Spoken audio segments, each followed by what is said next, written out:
Times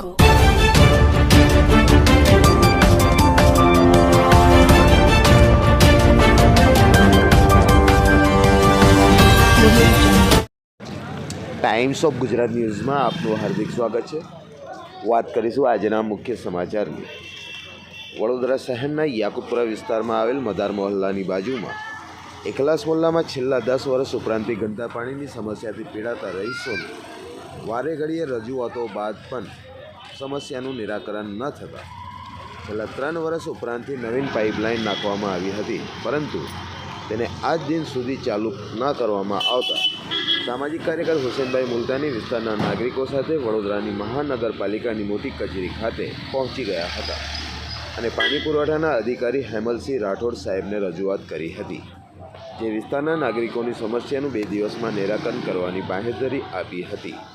મહત્ત્વની વાત તો એ છે કે દરેક વોર્ડમાં બની બેસેલા એક્ઝિટ એન્જિનિયરો પોતાની માલિકીની ખુરશીઓ પોતાના ઘરેથી લઈને આવેલા હોય અને બેસેલા હોય તેવી વર્તણૂક નાગરિકો સાથે કરતા રહ્યા છે। આ લોકોના પગાર પ્રજાના ટેક્સના પૈસાથી થતા હોય છે અને તેમના ગુજરાનો ચાલતા હોય છે, તો તેમને પ્રજા વિશે વફાદારી ખરેખર કરવી જોઈએ। વડોદરા શહેરને સ્માર્ટ સિટી કહેનારા અને સ્માર્ટ સિટીના બનકા ફૂંકવાવાળા વિસ્તારની સમસ્યાનું નિરાકરણ કરી શકતા નથી, તો તેમને ખુરશી પર બેસવાનો અધિકાર પણ નથી।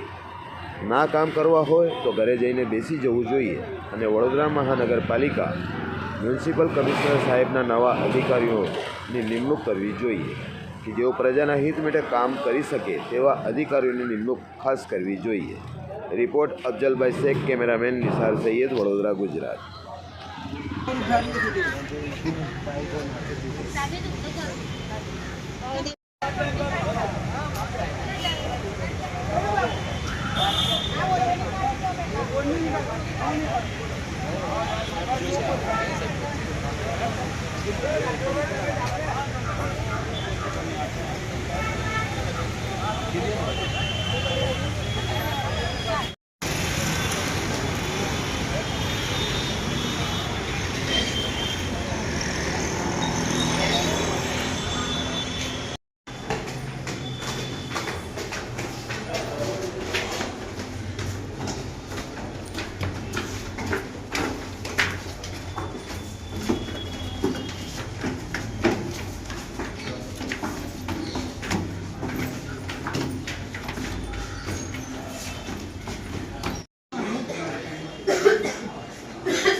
પાણી ચોખ્ખું ચાલુ થઈ જાય। જી સાહેબ, બસ એ જ અમારી રજૂઆત છે। કનેક્શન લીગલ છે ઇલીગલ છે એ તો પછીની વાત છે, એ તો તમે જો લીગલ નહીં કરો તો થોડો ટાઈમ તમને મોહલત આપી દેશે, જે પણ નિર્ણય લેશે। અમે તો એ રીતની બી બધી તૈયારી કરી છે સાહેબ, કઈ વાતો અમારી બધી તૈયારી છે કે અમારે ત્યાંના વિસ્તારો બધા નાગરિકો રેડી છે। હા સર, સીધી જોઈ લે તો અમારી ટીમમાં કદાચ જઈને પીવાનું પાણી ભરવા જાય છે રોજ સવારે, જ્યારે અમારા ઘરની પાસે લાઈન હોવા છતાં પણ આ લાઈન ઓપરેટ થતી નથી। નહીં વિષય પહેલા આ જૂની લાઈન હતી, આ જૂની લાઈન અહીં ફળિયામાં જઈને અહીં સુધી સ્ટોપ કરી દેવામાં આવી હતી। આ મસ્જિદ વાળી ગલી છે અને આ નવી લાઈન, આ મસ્જિદ વાળી ગલીના અંદર નવી લાઈન નાખી નથી।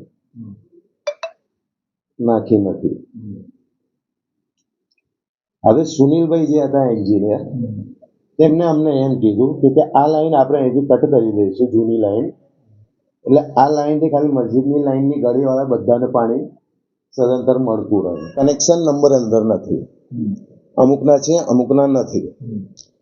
હવે એમને અમે એમ કહીએ છીએ કે આવતા મહિને અમારો 18 તારીખે રમજાન માસ શરૂ થઈ રહ્યો છે, અમારે આ જે ગટરનું પાણી મિક્સિંગ આવી રહ્યું છે નળિકાને બંધ કરીને નવીન પાઇપલાઇન ચાલુ કરી આપવા મહેરબાની। ટાઈમ્સ ઓફ ગુજરાત ન્યૂઝમાં આપણું હાર્દિક સ્વાગત છે। અત્યારે આપણે ઊભા છે એકલાસ મોહલ્લાના અંદર, જે મદાર મોહલ્લાના પાછળ આવેલું છે। ત્યાંના જે રહીશો અત્યારે ભેગા થયા છે, એમને પાણીની સમસ્યા છે, જે આવનારા સમયના ગણતરીના દિવસો છે, રમજાન જે આવી રહ્યા છે, આ લોકોની એવી માંગ છે કે જે પાણી અમારા ઘરમાં અત્યારે આવી રહ્યું છે એ પાણી સંપૂર્ણ ગંદુ આવી રહ્યું છે ને એમના જે ઘરના અંદર જે પાણી આવે છે, નાના બાળકો બીમાર થાય છે ને બધી રીતે એમને તકલીફ છે। આ લોકો રોજ લાઈને રોજ ખાવાવાળા છે, 1500 દવાખાનામાં જાય તો એ આપણા માટે બહુ શરમગરની વાત છે. તો આપણે જે સ્થાનિક લોકો છે, અહીંના મહિલાઓ ભેગા થયા છે, એમનાથી બી આપણે પૂછીશું કે ભાઈ શું સમસ્યા છે, આ વિસ્તાર કયું છે અને કયા વિસ્તારનું કોડ લાગે છે. જી બેન, શું નામ છે તમારું? જે વિસ્તાર છે ને શું સમસ્યા છે, આજે બધા મહિલાઓ ભેગા થયા છે, શું કહેવા માંગો? અમારા યાત્રીપુરા વિસ્તાર છે અહીં પાણીની સમસ્યા બહુ ગંદુ બહુ પાણી આવે છે. આજે 10 વર્ષથી પાણી બહુ ગંદુ આવે છે.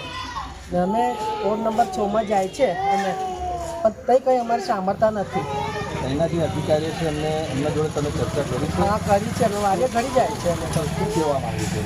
હા, તો કે અમે કરે છે તમે પાણી કે ગંદુ કંઈ આવતું નથી. આવે છે તો તે દિવસ સારું આવે છે, પછી બીજા દિવસથી એવું જ પાણી આવે છે. ત્યારે તમે કોર્પોરેશન ઓફિસે જઈને આવ્યા છો? હા, જઈને આવ્યા. બહુ મોટી માર્કેટ જઈને આવ્યા છે અમે. શું આશ્વાસન મળ્યું છે, શું વાતચીત થઈ તેના અધિકારીઓથી?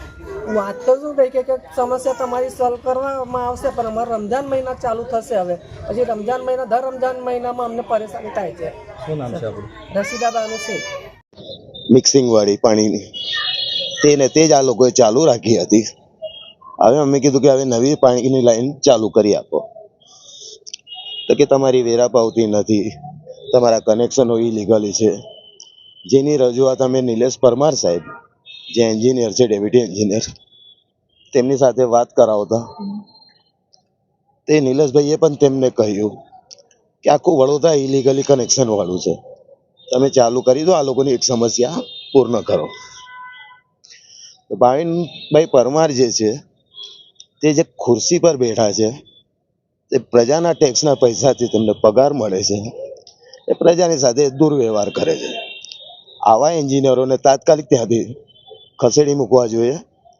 કારણ કે પ્રજાના હિતની વાત જે ના કરતો હોય, હર્ષ સંઘવી સાહેબે કહ્યું હતું કે જેમને કામ ના કરવું હોય તેઓ ખુરશી છોડે ને ચાલતા બને.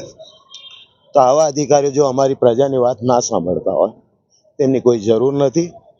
તે ખાસ હું મ્યુનિસિપલ કમિશનર સાહેબને પણ એ વિશે રજૂઆત કરું છું કે જે પણ વોર્ડના અંદર પ્રજાની સમસ્યાનું નિરાકરણ ના કરતા એવા અધિકારીઓ હોય તેમને તાત્કાલિક ખદેડી દેવા જોઈએ ને કામ કરતા પૂરતા એવા અધિકારીઓને ત્યાં ગાડી જગ્યા પર મૂકવા જોઈએ.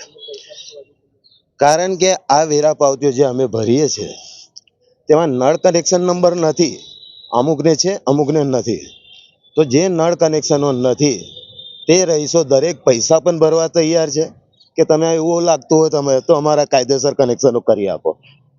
પણ પાયાની સુવિધા જે આ છે, પાણીની સમસ્યા હોય, ડ્રેનેજની સમસ્યા હોય કે રોડની સમસ્યા હોય, તેને તાત્કાલિક રજૂઆત કોઈ પણ નાગરિક કરે તો વહેલી તકે તેનું નિરાકરણ કરવું જોઈએ. કેટલા રહીશો છે અને આ સમસ્યા ક્યારથી છે? આ લગભગ 3 થી 4 હજાર જેટલા વ્યક્તિઓ રહીશો ત્યાં આગળ રહે છે. આ સમસ્યા છેલ્લામાં છેલ્લી પાલિકા માટે ખાતમુહૂર્ત કરવામાં આવ્યું હતું. ત્યારબાદ 3 વર્ષ ઉપરાંતથી પાણીની નવી લાઈનો નાખવામાં પણ આવી, પણ તેને સંપૂર્ણ જમીનના અંદર જ એવીને એવી જ દાટી રાખવામાં આવી છે. જ્યારે સડી જશે ત્યારે તેની કામગીરી શરૂ કરવામાં આવશે. જોવાનું એ રહ્યું કે વોર્ડ નંબર 6માં વારે ઘડીએ ત્યાંના એક્ઝિટ એન્જિનિયર ભાવિનભાઈ પરમારને અમે રજૂઆત કરતા આવ્યા છે. ભાવિનભાઈ પરમારનું કહેવું એમ છે કે તમે પાણીના કનેક્શનો તમારા ગેરકાયદેસર છે. આ વિસ્તાર જે છે કોઈ ગામડું નથી. 50 વર્ષ ઉપરાંતથી અહીંયા આગળ લોકો અહીંયા રહે છે અને આ પાણીની સમસ્યાથી ઘણા વખતોથી ગુંજાઈ રહ્યા છે. તો 3 વર્ષ ઉપરાંત તમે કયા વિષયથી શું સમજી વિચારીને તમે આ પાણીની લાઈન અહીંયા આગળ નાખી? તમે હમણાં ગણતરીના દિવસો રમજાન છે ને જેટલા બી ઘરમાં મહિલાઓ હોય છે પાણી વગર બધું સૂનું છે. તો તમે હમણાં સરકારી જે કોર્પોરેશન ઓફિસ છે તો ત્યાં જઈને વાતચીત કરી તો ત્યાં શું તમને મેસેજ આપ્યું છે? અત્યારે હાલ અમે આ જ પાણીની સમસ્યા માટે વડોદરા મહાનગરપાલિકા ખંડેરાવ માર્કેટ ગયા હતા, જ્યાં આગળ રાઠોડ સાહેબે અમને સારી રીતે સાંભળ્યા છે. તેમનો અમે આભાર બી વ્યક્ત કરીએ છીએ. અમને આશ્વાસન આપ્યું છે કે 2-3 દિવસના અંદર તમારી સમસ્યાનું નિરાકરણ આવશે. તેમને અમે એ પણ જાણ કરી છે કે અમે અહીંના સ્થાનિકો વેરો વ્યવસ્થિત કાયમ ભરતા આવ્યા છે અને વેરાના અંદર પર પાણીનો દર પણ અંદર જે મોજૂદ છે અંદર નાખેલો છે તે બી કપાય છે. અમારો વિસ્તારના રહીશો અહીંનો પાણીનો કર ભરી રહ્યા છે. પરંતુ જે ભાવિનભાઈ પરમાર જે એક્સ એન્જિનિયર જે છે તેમને એવું લાગી રહ્યું છે કે તે પોતાના આ વોર્ડ નંબર 6ની ઓફિસ છે ને પોતાના બાપની છે. એ આ પ્રજાના ટેક્સના પૈસાથી એમનો પગાર થાય છે તે તેમના કાનમાં કે એમના મગજમાં નથી જતું. એ લાગે છે ભણેલા છે પણ એમના બાપના પૈસાથી ભલે ભણેલા હોય પણ જે પગાર જે ચૂકવે છે એ આગળની પબ્લિક એ ખરેખર એના રહીશો ચૂકવે છે અને એ રહીશોના પગારથી તેઓ તાગડદિનના કરતા હોય છે. એટલે એ લોકોને એટલું વિચારવું જોઈએ કે જે પણ સીટો પર બેઠા છે હર્ષ સંઘવી સાહેબે ચોખ્ખે ચોખ્ખું સંભળાવી દીધું છે કે ના કામ કરવું હોય તો તમારી ખુરશીઓ છોડીને ચાલતા થઈ જાઓ. પ્રજાની વાત તો તમારે સાંભળવી જ પડશે. આ કામગીરી નહીં થાય તો આગળ તમે શું કરશો?